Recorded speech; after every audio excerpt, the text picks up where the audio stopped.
Hey everyone, and welcome to the Perfect Bite podcast, your fusion of food and entrepreneurship. You'll hear stories from chefs, restaurateurs, CPG brands, and more from the food and bev industry. All of them are at different points in their journeys, talking about their experiences and how they've cooked up something new. Let's dig in. Welcome back to the Perfect Bite podcast. I'm your host, Sarah Perkins. It's no secret our modern society demands convenience, food when we want it, but at what cost? Today's guest is leading the flavor revolution, a call for us to go back to basics to source the most delicious and nutritious produce. He's worked on this issue for over 20 years with his company and has now written a book detailing the importance of our global food sourcing and supply chains, called In Search of the Perfect Peach. Please welcome founder and CEO of Natoora, Franco Fubini. Hi, Franco. Hello. Thank you for having me. It's a real pleasure. Oh, I'm so happy to have you here too. And I'm so happy we were able to get connected. You are working on something that affects all of us deeply. And you do it in a way that just feels really accessible and like we can all learn a lot here. I hope so. I think, it's always about trying to demystify the message a little bit and make consumer choices a little easier. Yeah. And in a way that, again, doesn't feel like preachy or in terms that we can't understand. I truly flew through your book the other week, and I can't wait for us to talk through that and all the other great work you're doing here. Nice. I'm glad you flew through it. That's a good sign. Oh, so many good food books out there, and yours is on the list now. So I always love to take things back to the most logical spot. Let's go back to the beginning. Talk to us about when you were growing up. How did you really fall in love with food, and what were some of those favorite foods you had as a kid?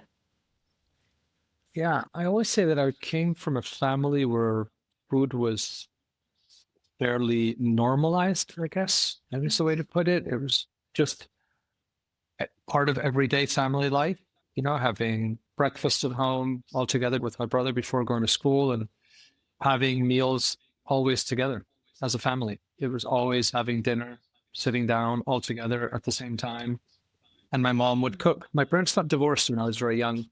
And I think part of the love of food, kind of beyond the normal eating, right, enjoyment, but actually the desire to again cook for myself and really get into it before Natoora, I think came a little bit genetically from my dad and from just the childhood of what I did spend with him in terms of when I'd go and visit him on holidays. So food was always quite present, but it's just a very matter of fact way. The fact that my mom cooked for us every dinner was just an incredibly normal thing. And I think because I had the opportunity of traveling around the world, I was exposed to different cultures at an early age, and again, exposed to different food.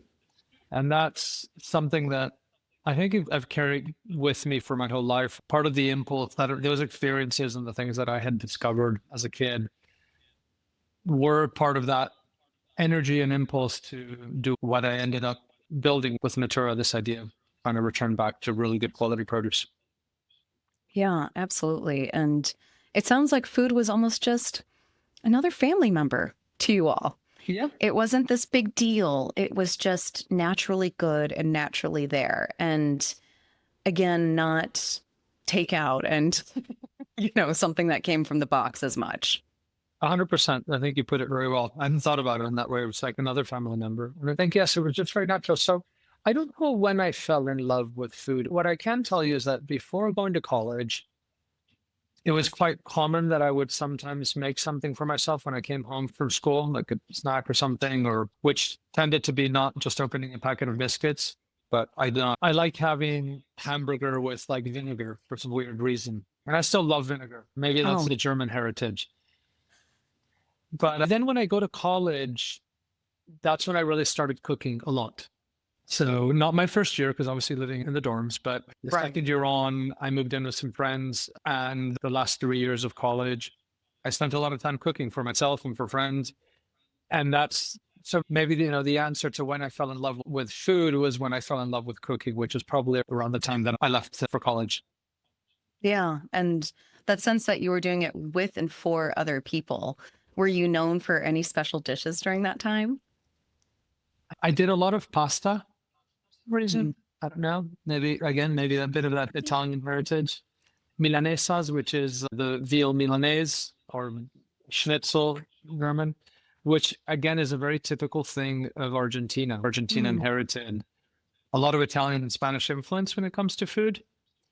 So that's where the milanesa came from, and the tortilla, the potato and onion, Oh, yeah. Spanish tortilla. Again, it's a very common thing that we have in Argentina. So That is much better than the food that I was eating in college. I'll tell you that. yeah. But I will say, growing up in the Midwest, and then, as I like to say, I escaped to the West Coast. I went out to California.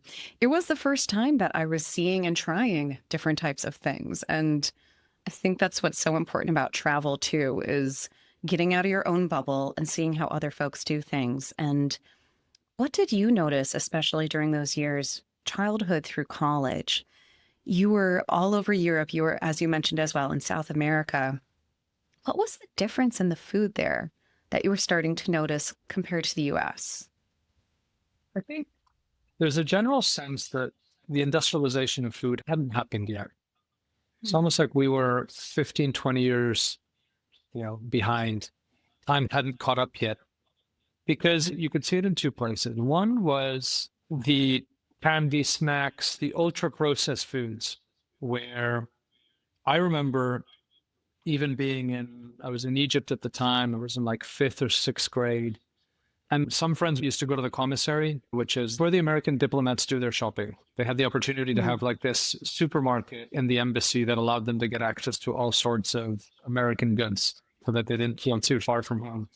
So I discovered Twinkies and Gobstoppers and, Tootsie Rolls, all sorts of things, Kool-Aid. It was totally novel at the time. Like even in places like Argentina, Egypt, like those things didn't exist. Of course, you did have candy bars. Candy bars were already things that were present, but the quantity and variety was far different to what was already present in America. So when I got to the US, I already had experienced some of that Americanization of food, particularly in the candy aisle, if you will, or the candy and sweets. But what was the second component where the industrialization was evident in the US was the quality of produce. So the Mm. flavors that you would get from a tomato, from cucumbers, from greens was very different to what I was used to. And what was that biggest difference that you could tell? In terms of single product or just The produce as a whole. the How certain did it taste different? it didn't have the depth of flavor, the intensity of flavor. It didn't taste Mm. a carrot doesn't taste as carroty, and apples weren't as crisp and crunchy and full of a mix of sweetness and acidity. They tended to be flat and a lot of times mealy. Also, the appearance of them, it's something that I've always, some sort of natural affinity to understand, but particularly produce, for these living, edible ingredients. I don't know, I've always had an affinity of understanding how they're communicating flavor to us through their appearance. So that was also different, right? The easiest way I guess, for your listeners to understand is the food that I was exposed to in the US when I moved resembled very much the food that you see today in most supermarkets. Right? Very shiny, very blemish free, all similar in size and shape. When you look at peppers, right, they're all like this kind of uniform, yellow, boxy, shiny. Whereas I was used to produce that was far more diverse in its appearance as well.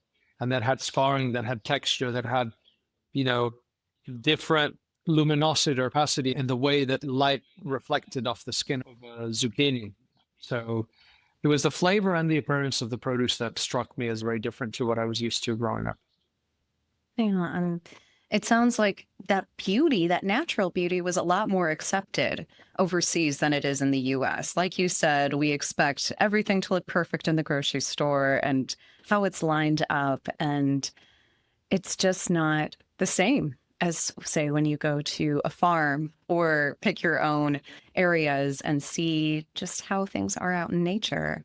So you were starting to have these inklings. You were saying something's different, something's not right here.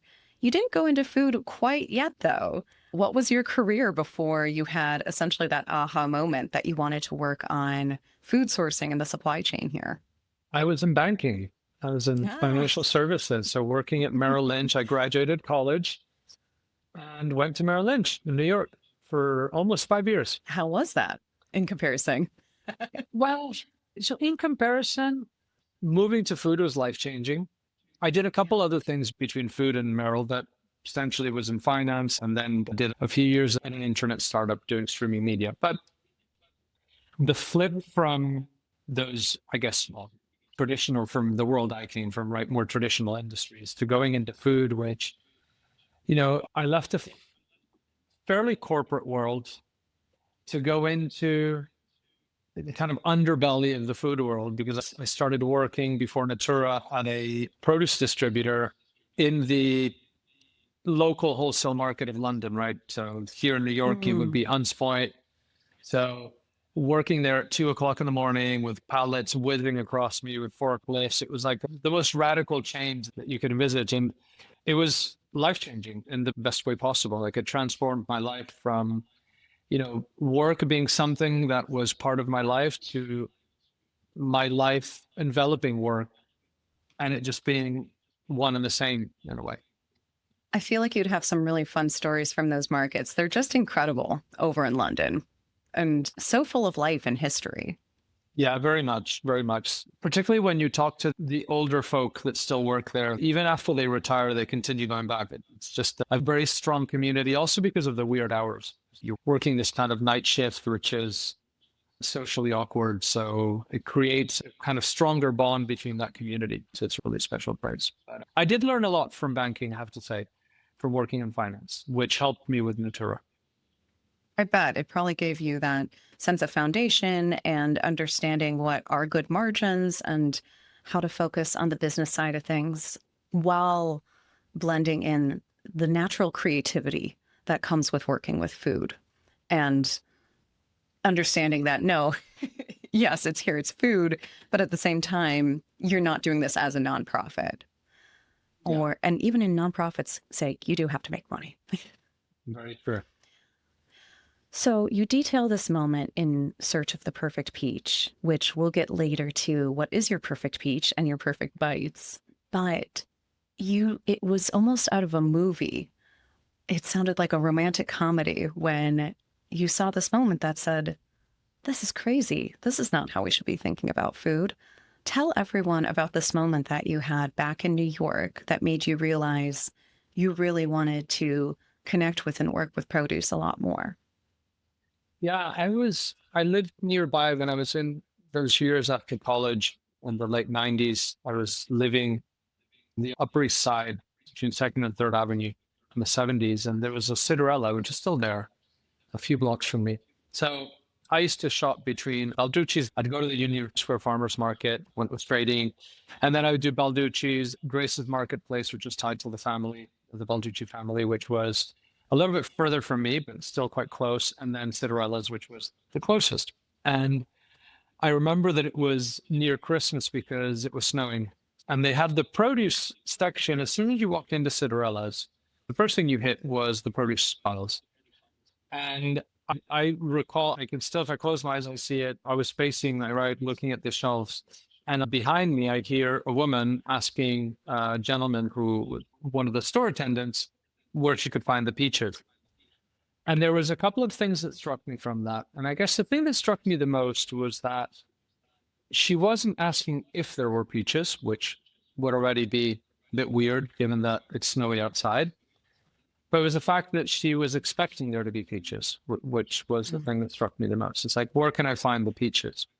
And I just thought, not that it was the first time that I saw it, but there was something about that moment that really hit me. And I was like, why is it that somebody actually wants peaches at this time of year? Because my body surely doesn't want peaches, right? I'm thinking about something totally different. I'm thinking about an apple crumble or, I don't know, doing like poached pears or something.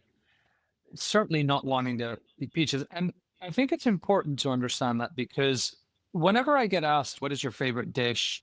it's not a, I don't know, clever way of answering, but it kind of depends on the time of year. And I think, Yeah. you know, if it's the middle of the summer and you're out on the water, what you want to eat at that moment should be and is totally different than what you're going to want to eat in the middle of winter up in the mountains when it's snowing. The reason for that is that we are part of nature, right? We're living creatures, we're connected to everything around us. And the more that we're connected to nature, the more that our bodies are also react to that connection and those desires. So that was a really stark moment when I saw the disconnect, the really massive disconnect that we had as a species between what we were feeding ourselves, what we were choosing to eat, and actually nature, the importance of nature, and everything else that comes with it, with seasonality and flavor and so on and so forth. But it really starts with that disconnect with nature. And that's the moment that we always talk about at Natoora. If you're going to go back in history, what was that moment that for me probably sparked that real crystallization in my head that said something needs to change, something needs to be done about this? Yeah. And you felt passionately enough that you said, I'm going to not only leave the corporate world, but also the work you were even doing at a produce market, but work on something truly your own. Yes. What was that feeling like? Have you always thought of yourself as an entrepreneur in a sense? Did it make sense to you to say, yeah, I'm going to do my own business? I think it did. When I look back, I recognize that I was a little foolish. Not at the time that I did it, but I always talk about my grandfather in that he was an entrepreneur. He was in the leather industry. They fled Germany. They were Jewish with my grandmother, moved to Argentina, didn't speak the language in any way, had to rebuild his career into the trade that he knew, which was leather industry. So I grew up because my parents were divorced, and this is my grandfather on my mother's side. I one spent time with him regularly. I'd see him, and also I'd heard a lot of stories about him through my mom. So entrepreneurship and having your own business was something that felt really normal in my family because of my grandfather. So that's why I say that I think it came from him. Where the foolishness came from was that up until the time that I did something about it, I think there was a period where I just thought it would happen. Kind of these things is as you grow up and you say, well, my grandfather had his own business and, it feels like it's something that I would want to do and that I want to do. But there came a time where I said, this is just not going to happen on its own. I'm going to need to work at it. I'm going to need to make this happen, which fortunately I did. But I always had this desire to build a business. Yeah. And I don't know if it was necessarily foolishness, except it's just hindsight now that you said, well, it did require a little bit more work. And it always takes a lot more time than anyone can ever imagine. They think that some of these brands that we hear of today are overnight successes. And overnight might mean 5 to 10 years before a large enough market is grasping this. So Natoora is such a beautiful name as well. Where did that come from? It actually was two French brothers that had set up Natoora in France, which I go into a little bit more detail in the book, but it came from nature. It was a modern take on nature. And we inherited a little bit of old Natoora, of French Natoora. Our Natoora is now back in France, but that's a totally different thing. That original Natoora that we set up in France in the late 90s, like 99, 2000, doesn't exist anymore. So we inherited the name and we almost changed it for a while. I was just about to change it and it kind of stuck. I don't know. We moved on from that idea and we were like, yeah, whatever. We did do it. And actually, it's a lovely name. It's a really beautiful name. There's this connection to nature. It works in every language. So it's turned out to do us very proud, that name. Yes. And like you said, you might have thought, do we need to do something different and out there? But it really does work. It's very special. And now you've been building Natoora for over 20 years, 2 decades, which is just wonderful when you've started so small and you see what it is today. You are now a global brand. Tell us about some of those early days. What were some of those fun stories where you realized we are just in the scrappiest moments of a startup? How the heck are we going to become the true vision that you had? Yeah. The early years were so damn tough. They were so difficult. I said once to somebody, as much as I continue to work really hard and I have the same, I don't know, same ambition, same hunger, same drive that I had back then, I could not redo that. With where I am today, and obviously, I'm 20 years older than I was. So, things also physically change and so forth. But the level of work that we had to put in for a couple of years, particularly not the first 2, 3 years, but there was a moment in about year 3 or 4 where we were perhaps facing the reality that we might not have a future a little bit more than in the first 2, 3 years. So the idea that this might not be something that is actually going to work became very tangible. So I'd say years 4, 5, 6 until 7, which is when we first made our profit in year 7, were the toughest years of my professional life and years that I would never be able to repeat again. I have no intention of starting another business, not because I don't love the entrepreneurial journey, but because I hope to be with Natoora until the end. But I wouldn't be able to repeat what I needed to do and what the rest of the team needed to do to get us here. One funny story is that we used to, for most people, when you go and buy it at a wholesale market, right, you tend to minimum buy a full case of something. That's the whole point, that you're buying wholesale. Well, we were so small at the time, and when we began to supply restaurants, because we were born as a home delivery service. If you go back to the peach story, our idea was the kind of original farmers market. How do we connect consumers in cities with good quality produce, meat and fish and other ingredients? Out of this necessity to survive, we end up supplying restaurants, and that's what saved us. And we used to go to the market. And first thing is that we had this little Fiat Panda, which is a tiny little red car, which is actually still in London. First vehicle we ever bought. And we used to go into the market, into the local Hunts Point, which is called New Covent Garden Market in London. It was about a 1-minute drive. It was literally, we'd come out of the gates of the market and you'd get into our little warehouse. We were so scrappy, as you said, that we would end up going to the market about 4 or 5 times per night, because we'd end up coming back, realizing that we needed 2 cases of arugula. We'd go back to the market, buy a few things. Somebody would call and say, hey, by the way, we also need an extra bit of this or that. So the nights were coming in at 2 o'clock in the morning, pulling orders from the system, running back and forth to the market, preparing orders, helping to prepare, quality check, de-invoicing, because we invoiced on Excel. I still have the file. We have this Excel file that allowed us to very quickly invoice customers with the weights. Everything was done by hand. So we had these pick sheets, which were photocopied. You're going to love this. So we needed 2 pick sheets, right? We needed to make sure that we had 2 copies of an order. The orders were taken on this pick sheet. That pick sheet would go into the warehouse, and then somebody, one of the pickers, would grab the pick sheet and you would prepare an order. You had the name of the customer, and it would say, 2 cases of, heirloom tomatoes, 4 pounds of green zucchini, right? But we needed 2 copies to make sure that we had a backup. And what we did is because those orders were taken manually off of the answer phone, we had remember the carbon copy sheets? Yes. So for the credit cards and sliding. Yes, exactly. So what we would do is we would prepare these clipboards with 2 pick sheets, right? One on top of the other. In the middle, we had one of the carbon copy sheets. We put those 3 items together, put them in a clipboard. So we had all of these clipboards stacked ready with 2 copies each with a carbon copy. And that would allow us to, as we took an order, to automatically create a copy for us without having to photocopy them and so forth. So we used to, those pick sheets, once they came back from the warehouse with the actual weights of what this 4 pounds might end up being 4.23 pounds, we would then have to go and invoice. So I would be there doing the invoicing on Excel, which allowed us to be very quick.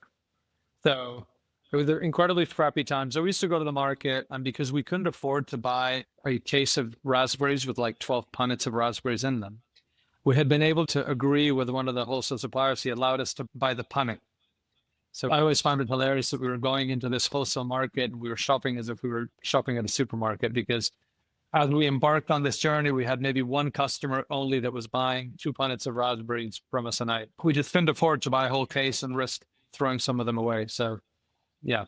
And those early supporters too, they understood what it's like when you're starting off, and you need just a couple of those folks to really get you going and believe in you. And I'm laughing at your story because any entrepreneur who deals with a tangible product, I think we've all been delivery folks at some point. Yours was in a Fiat, mine was in a Volkswagen Beetle.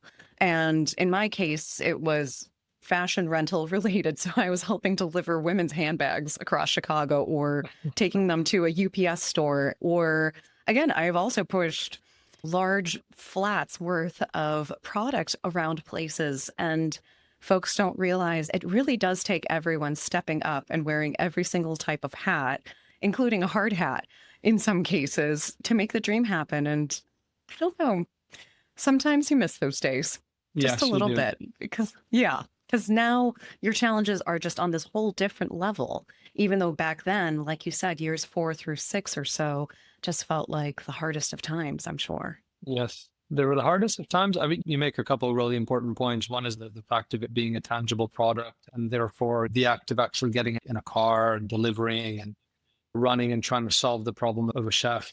Also, the fact that we needed people to believe. And, that company, French Garden in New Covent Garden Market, that allowed us to buy by the punnet. Like, you remember those individuals that believed in you and allowed you to trade with them.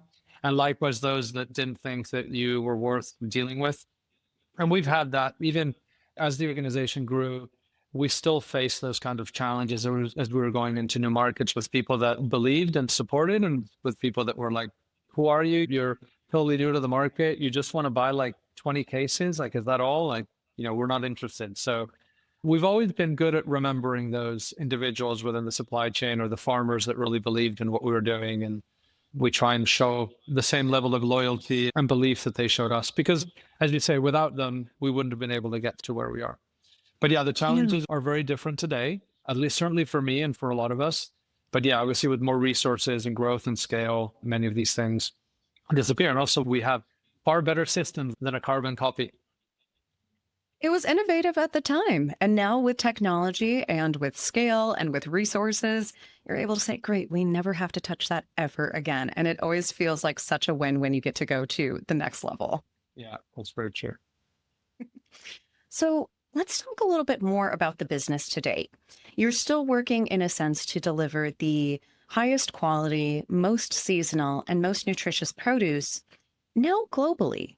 However, explain that a little bit more in the sense that it's still local, but yet it might not come from the farm down the street or within 10 miles of a customer. What does that look like in terms of creating just a stronger supply chain that we're not seeing at the grocery stores? Yeah, so we look at it in terms of three core supply chains: US, Europe, and Australia. So each market, if you will, with certain cities in each one of those markets, except for Australia, where we're just present in Melbourne, has its own supply chain. And by virtue of that, it's relatively local, right? It's not local as in, like in New York, we don't just source from the tri-state area or from the East Coast, but we source from across the US, primarily East and West Coast, which is where most of their production is, or at least most of the production that we're interested in. East because we're local to it, West because California is massively important because of weather. So you have if not local, is certainly a regional supply chain that then gets complemented with a few things that might be coming from further afield. And that allows us to provide, I think, with the way that we've always approached building the offer for our customers and how that differs from what is available to supermarkets or within a supermarket, is that we feel that it's our responsibility that so long as we're sourcing from somewhere relatively close to where our warehouse is, so if you think about London, as long as we're sourcing within a 2-day truck ride from somewhere else in Europe, it's fairly fine. With it, California is further out from New York than Sicily is from London. But ultimately, what we do is we build these very capillary supply chains, right? So by that, I mean that we go deep into the regions and we go to one farm for maybe one product at times. All right. So we're quite happy to build that complexity. We're quite happy to make it hard on ourselves to stitch all of these farms together and market and bring product into a hub like London. If that's going to broaden the range, if that's going to make the range more exciting, more flavor forward, if we're getting access to the kind of farmers that we want to be working with. So by stitching all of these farmers and products together, we're able to build a supply chain that is utilizing some of the existing infrastructure. So by that, I mean the roads, the trucks that are already moving from point to point to enable us to move product in a certain quality, certain breadth of product with a level of transparency in that supply chain that then is quite transformative when you compare it to what supermarkets traditionally have been offering over the last, 40, 50 years. Yeah. Tell us about the biggest difference here. So, a little bit of history lesson for folks, as well as there's a lot of biochemistry and physiology and biology that goes into the work that you do. How did you learn what to research to make the product that you're helping source as amazing as it can be? It started purely on tasting, and it's still the biggest thing that we do is taste. We taste, Mm. taste, taste, and talk to the farmers. So we went through this phase. We talked about going to market and buying 2 punnets of raspberries as if we were in a supermarket. And over time, we were able to buy a case. And as those volumes increased, we were able to start going direct to farm. Mm. Once we started doing that, we realized that there was a lot we needed to learn. So the learning happened by traveling and visiting farms and asking tons of questions, recognizing and by being curious and attentive and loving the work that we do, which allows that acquisition of knowledge to speed up, to accelerate. And of course, then started reading books on agriculture, on seeds, on seed biology or plant biology, sorry, just to kind of refresh some of what you learn in biology class in high school and understanding plant physiology and how plants reproduce and how different plants behave from an evolutionary and reproductive standpoint, and layering soil science and biology with plant biology and the experience from the farmers. And then it's kind of like a rich tapestry because you start adding and saying, hey, you know what? I was talking to Francesco down in Sicily about some issue that he was having with tomatoes or with temperature of the soil, or and then, talking to Romualdo in Sardinia and getting a different perspective on a similar problem. So all of these pieces of information across different parts of the year, across different parts of the world, they allow you to exponentially grow your knowledge because you're starting to benchmark and to compare different data points and different learnings that you have.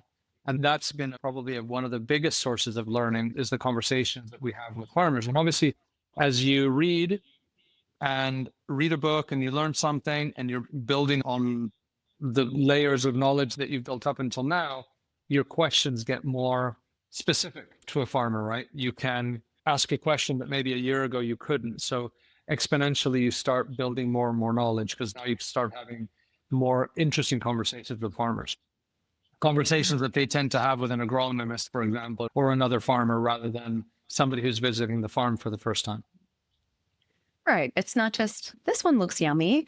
It's what have you been doing to produce what you have been producing lately, or what's different about the yield right now versus in the past? Is it the weather, like you mentioned? Is it the soil composition, the seeds? I not only grew up in a farming family myself, in this case, very industrial, so corn and soybeans in the Midwest, but so did my partner. But his family really talks about it. So I've actually seen presentations at Christmas about, here's how our soil is doing and here's what we're planning to do with it to change the yield this coming year as much as we can. So, on that tangent, I adored how in the book you really highlight the names and the special produce and plants that come from these farms. So, the watercress in the UK, you're looking at those beautiful, was it forced radicchios that were in that shed? And it's amazing that there's so many things that we just don't know. We've just never been taught in school or beyond that. This is beautiful. This is normal. And we should be celebrating these traditions on how we should grow instead of what essentially has happened over the last, as you pointed out, say 70 years, which I'd be interested to hear more.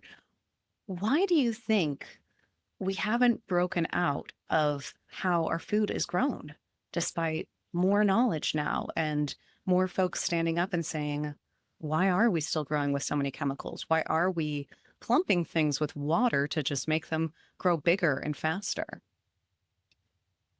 It's a big system to overturn. And it's a very good question because it's something that in the specifics I hadn't thought about. Why isn't given? Because things are changing, as in consumer mindset and understanding. And there's a far greater knowledge today as to how things should be. Right? The fact that we are farming in a way that is not sustainable in the long term. And I think that the pragmatic answer, right, understanding really how our food system works and how we as humans consume, right, the convenience element, we're not cooking as much at home, all those things need to be taken into consideration when we think about when we try and answer these questions. And I think ultimately it's a very, very big system that it's hard to shift. Sometimes you talk to farmers that are very willing to change, but there are a lot of farmers that struggle with change and don't want to take the risk. So I think there are probably a lot of specific answers within that question, but overarchingly, I would say that it's a very big system that requires a lot of concerted change. Yeah. Yeah. What do you think some of those small changes we can do over, say, the next decade to even move in the right direction? What can we be doing as consumers so that we understand what we should be asking for, what we should really be voting for in a lot of ways? I mean, I have to say flavor, that's the whole premise of my book, is that Yes. in trying to simplify the message, if you focus on flavor as a guiding tool, really, to guide your food choices, that is a sure way to ensure that the choices that you make are aligned with a better food system, right? And these small incremental choices that we each make, ideally, I would say, if we're all lucky enough to eat 3 times a day or more, we have the power within us to choose flavor, and flavor is a great conduit for good farming practices, good soil health. It's not a guarantee of everything. I go into more detail in the book, but between an apple that doesn't taste of anything and an apple that is incredibly complex and full of depth of flavor and acidity and sweetness, of course, you're pretty damn sure that the tasty apple is going to come from a farming system that is better for the soil, it's better for our planet, it's better for that ecosystem health, and that apple is going to be more nutritious, so therefore more healthy for you. And you're going to get a hell of a lot more joy out of it because you're going to taste something that is going to make you as a human, shine a bit more, and you're going to taste the joy in your palate. So flavor is a great tool, a great compass. I love that. And so, how about the moments when, let's say, the farmer's market, it's out of season in your area, and so much of grocery shopping is done in these large supermarkets? Are there any tips and tricks when we're not able to, say, just take a bite out of each piece of produce we're picking up to let us know that something might be more flavorful and better for us? One is starting to look at produce a little differently, trying to make the connection between what you see in produce and then how it tastes. So, for example, let's say that you choose a couple of apples. When you get home, you're not going to eat them all at once, but perhaps see if there's one that you feel tastes better than another one, just by how it looks, that attracts you more, I guess, and see whether you can notice any differences in flavor through that. Perhaps a little bit easier to do that at the farmer's market than at the supermarket, but it can be done at the supermarket as well. The other thing that I would say is if you shop regularly, which most people do at the same supermarket, even for things that are grown, let's call it out of season or year round, or tomatoes, try a few different things, try a few different tomatoes. If you're going to have tomatoes out of season, taste a few different ones and go for what tastes the best within that category. I think that is a way to start identifying and discerning, because even within a supermarket, you can, within that range of products, find those that are better farmed, find those that have a better attention to flavor, which naturally will be better for us and for the food system. Excellent. And it's almost like you're saying our gut already knows. We need to trust our gut. So it's a matter of just practicing with our other senses and lining those feelings and those sensations up once we realize the ones that look a little bit like this, maybe they do have a little scarring on them, something a little bit different, do end up being the best for us. We just have to almost get ourselves out of that routine of what's the most perfect looking one, which one doesn't look disgusting. And it's like, No, they're all naturally beautiful in their own way. Yeah. We've run a campaign in the past on scarring. Particularly you get it with nectarines on apples, so a little bit less on peaches because of their fuzzy skin. But yeah, again, just teaching people to look beyond that perfection and actually see that as the imperfection or as the non-normal, right? Yeah, And seeing the scarring as the beauty that it is, because definitely. otherwise we'd all, even as humans, look all identical, which would be quite bizarre. It would be very bizarre. And it's just, we're in this time period where we're full of chemicals. Let's not even get on the plastics. Like, I love that ultimately your mission is us going back to the earth, going back to nature. And that's how we're all going to heal each other in a lot of ways. Yeah, it's very, very true. I think the connectivity with nature is an important one, which we were talking at the beginning. This idea that even if you're in a city and you're shopping at the supermarket, as you're saying, farmers market's out of season or it's not convenient to go there. Having this connection to nature is really important because it grounds you. If you think about it purely in culinary terms, at least it helps you understand what isn't in season. And that's important because I even disregard the price argument, but you don't want to be eating peaches year round. You don't want to be eating strawberries year round. You want to reconnect with the beauty of having multiple seasons and that the weather changes. And it's all that variety and that beauty that makes the world so rich and enjoyable. Otherwise, it just flattens it. So connecting with nature, even within the urban environment, I think is feasible. And at a culinary level, it helps you appreciate food more. And it also helps you become more confident in your cooking because you let produce and you let nature and the seasons really dictate how and what you cook rather than opening up a recipe book and being like, I've got to go and find these 15 ingredients. And it's a more natural and harmonious way to cook. So you kind of give yourself to the seasons and let nature guide you. But it's hard to do that at the supermarket, whereas it's a lot easier to do that at the farmer's market because it's what's available. Yeah. Yeah. It gives you something to look forward to. Oh, yeah. As someone who did grow up with four seasons, it's embracing that you have beautiful squash in the summer and into fall, and you have citrus that you can get in the wintertime, even if you don't live near the citrus necessarily, but that's when it's at its best. And you're right, it does feel kind of funny if you're sitting there and it's February and it's snowing outside and you're chowing down on some strawberries, even though, they're delicious. It's off. Something doesn't feel right. Yeah, I think a lot about how produce, why we eat what we eat at certain times of year.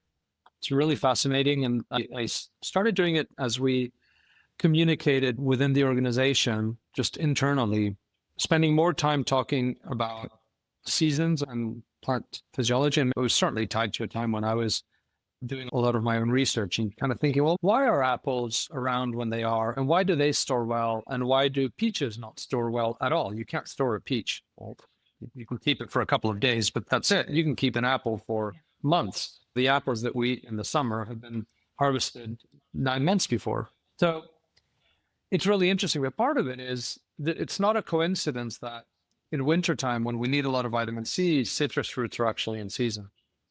So there's something beautiful about that and something important about that. And I think going back to you having grown up with seasons, isn't it amazing that, I don't know, that corn is about to finish, right? And you're like, I'm going to have this is like my last one or two corn meals, right? And you're going to make the most of it because you know that you're going to have to wait another 8, 9 months until corn season again, which is fantastic. But you enjoy the arrival, you enjoy the anticipation of the arrival, and then you kind of are like trying to cram in the last few kernels of corn that you can get, but it's going to be gone. And that in itself makes it really exciting and interesting. If you then have corn year round, you're like, oh, whatever, corn. Yeah, there's a lot of beauty in that diversity. And like you said, it's kind of like a sale. It's like, get it while it's hot. Yes, exactly. Yeah. It's Mother Nature's sale to say, you get this right now, but not other times. Yeah. I mean, you were saying that you bake a lot. And again, yes. Now we were, finishing this first rhubarb. It's like, okay, so it's the last of the rhubarb. You kind of like, okay, I'm going to make the last rhubarb tart or whatever. And that connects us to nature. And I don't know, it's just, I would find it hard to live differently because I derive a huge amount of joy out of it and out of the movement of the seasons. And things coming and going. In here. Oh, and agreed. It would be very strange to make raspberry lemon bars in the middle of winter. It's just, it doesn't taste right. No? So you've written this glorious book. Thank you again. So what are some other ways that you're thinking about expanding your messaging, reaching a wider audience? Are you ever thinking of a docuseries or a documentary to highlight these farmers and their practices? Because that's the one thing I was thinking the entire time I was reading was I'd love to see these folks on screen. I think you're right. We've thought about it, and it's funny because you sent me an email and you touched on that, and I forwarded it to someone in my team because I was like, you see, this keeps coming up. And I think you're It's totally meant to right. happen. Huh? It has to happen, right? Totally. Yes. Yeah. And you're 100% right. Education is really important, right? Everything that we've talked about, so much of it is about education. And you're right, a docuseries or some form of video that can connect with people differently, whether it's education on how to eat or how to select produce, as you were saying, and all those things need to be addressed and educated. So, we do think about how we can accelerate change. And it doesn't matter if people buy from Natoora or not, but the more that we can get consumers to, let's just say, change the ways, take those steps in the direction that we need them to so that they select better products, so that they're making better food choices, it benefits everyone. So we're constantly thinking about what is our role and how do we improve the way that we stimulate some of this education. Yeah.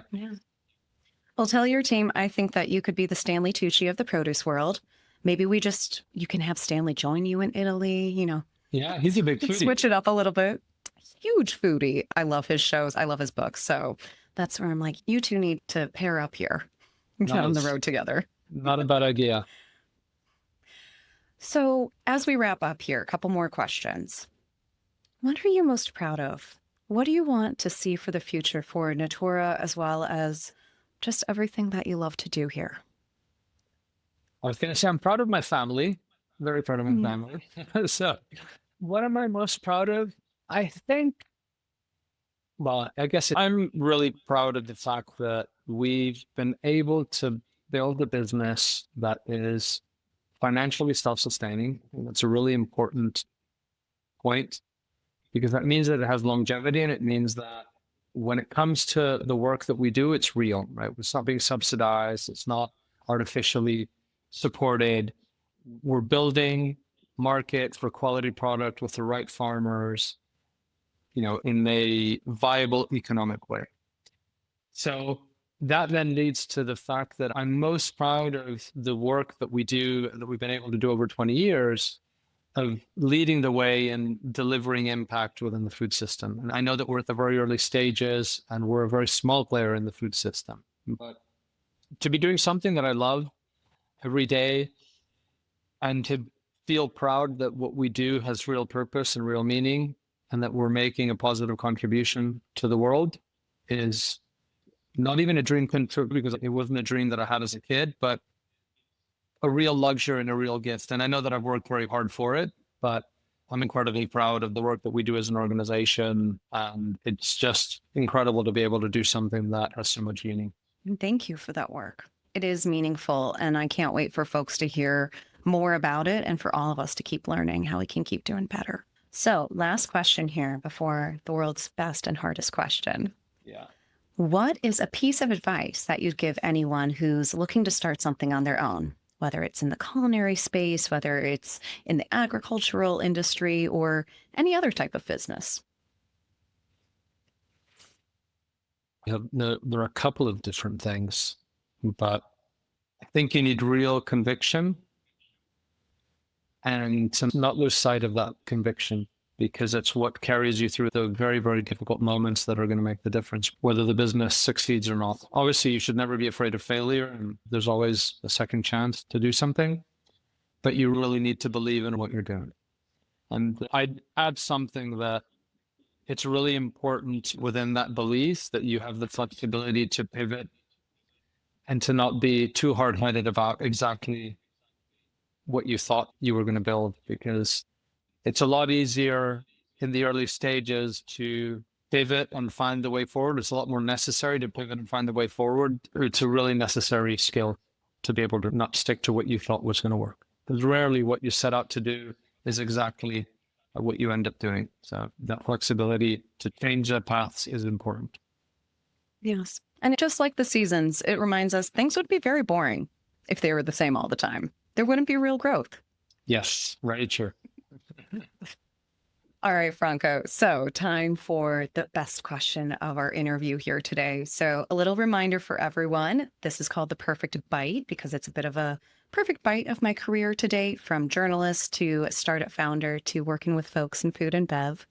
But it's also because each of us has our own perfect bite, a moment, a recipe, a meal where you took that bite and you're never going to forget it. It's something very special and unique to you.